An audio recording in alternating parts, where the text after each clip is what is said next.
स्वागत है आपका रमजान स्पेशल हक की आवाज में। ज़कात का असली मकसद एपिसोड 1। मैं हूं शकील अहमद बागमारे। पहले तमाम को रमज़ान की आमद पर बहुत बहुत मुबारकबाद।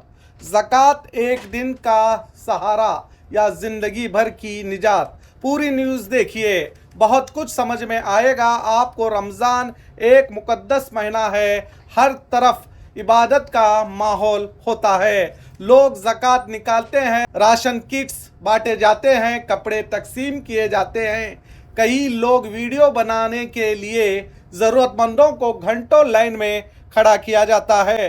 फ़ोटो निकाले जाते हैं, बड़े बड़े गेस्ट बुलाए जाते हैं ताकि उन्हें भी पता चले कि हम कितनी मदद करते हैं। और सोशल मीडिया में न्यूज़ में डाला जाता है कि इस रमज़ान इतने गरीब परिवार को हमने राशन किट बांटे, इतने लोगों को हमने साड़ियाँ दी। लेकिन एक सवाल मेरा है, हर साल वही चेहरे क्यों नज़र आते हैं? हर रमज़ान वही लोग फिर से हाथ क्यों फैलाते हैं? क्या हमारी ज़कात सिर्फ एक दिन का सहारा बनकर रह गई है, या हम कहीं उसका असल मकसद भूल बैठे हैं? ज़रा सोचिए, आपके ज़कात देने से क्या ज़कात का सही मकसद जो है क्या वो पूरा हो रहा है? नमाज के बाद जब हम मस्जिद से निकलते हैं तो बाहर बुर्का डाले औरतें खड़ी होती हैं, हाथ फैलाए हुए, मदद की दरख्वास्त करते हुए। वो कोई अजनबी नहीं, वो हमारे ही मोहल्ले की हैं, हमारे ही शहर की हैं। शायद किसी की माँ है, शायद किसी की बेटी है। और सवाल ये है, क्या उसका हाथ अल्लाह ने फैलाए हैं या हमारी ही लापरवाही ने? सोचिए, अल्लाह ताला कुरान में फरमाते हैं, और जो मांगने वाला हो उसे डांटो मत। हम उसे डांट तो नहीं रहे, लेकिन क्या हम उसे इग्नोर नहीं कर रहे हैं? ज़कात का असली मकसद इस्लाम में ज़कात सिर्फ खैरात नहीं, ज़कात एक पूरा इकोनॉमिक सिस्टम है। अल्लाह ताला फरमाते हैं, ज़कात उन लोगों के लिए है जो वाक़ई मुस्तहिक हैं, और उनके लिए भी जो कर्ज में डूब चुके हैं। मैं फिर से कहूँगा, जो कर्ज में डूब चुके हैं उन लोगों के लिए भी है।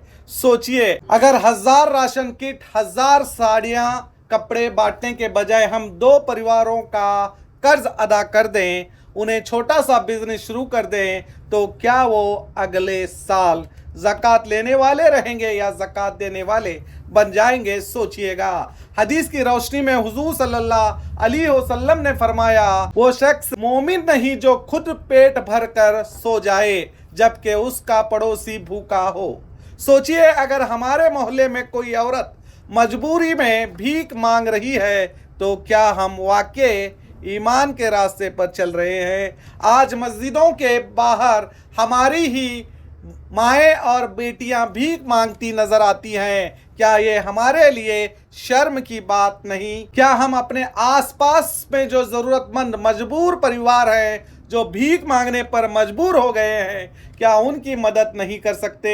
रमज़ान सिर्फ रोज़ा रखने का नाम नहीं, रमज़ान इंसानियत जगाने का नाम है। ज़कात सिर्फ पेट भरने का नाम नहीं, ज़कात इज्जत बचाने का नाम भी है। अगर हम चाहें तो उस औरत का हाथ हमेशा के लिए नीचे हो सकता है। अगर हम चाहें तो वो अगले साल ज़कात लेने वाली नहीं, ज़कात देने वाली बन सकती है। इस रमज़ान एक नया इरादा कीजिए, मोहल्ले में ज़कात कमेटी बनाइए, असली मुस्तहिक लोगों की पहचान कीजिए, कर्ज में डूबे हुए घरों को आज़ाद कीजिए, सिलाई मशीन, ठेला या छोटा किराना स्टोर शुरू करवाइए, एक परिवार को खुद मुख्तियार बनाइए। कई नौजवान अपनी गलतियों के कारण कर्ज में फंसे हुए हैं, उन्हें कर्ज से राहत दिलाइए, उन्हें दोबारा सही रास्ते पर लाइए। याद रखिए, सबसे बेहतर ज़कात वो है जो लेने वाले को फिर कभी लेने पर मजबूर ना करे। अल्लाह कुरान में फरमाते हैं, जो लोग सोना चांदी जमा करके रखते हैं और अल्लाह के रास्ते में खर्च नहीं करते, उन्हें दर्दनाक अजाब की खबर दे दो। याद रखिए, माल जमा करना मकसद नहीं, माल को सही जगह लगाना मकसद है। इस रमज़ान फैसला कीजिए, सिर्फ देना नहीं बदलना है, सिर्फ मदद नहीं मुस्तकबिल बनाना है। हो सकता है मसाजिद के बाहर खड़ी वो औरत अल्लाह की तरफ से हमारे ईमान का इम्तिहान हो। आखिर में यही कहूँगा, अपनी ज़कात से कर्ज में फंसे हुए लोगों की मदद कीजिए। एक राशन किट देने से या साड़ी देने से ज़कात का जो असल मकसद है वो पूरा नहीं होता। इसे याद रखिए। हो सके तो इस न्यूज़ को इतना फैलाइए कि लोग अपनी ज़कात का सही इस्तेमाल करें और आने वाले कल में मसाजिदों के बाहर भीख मांगती हुई हमारी माँ बेटी ना मिले। तो देखते रहिए आपका अपना बी न्यूज़ नेशन, हक की आवाज़।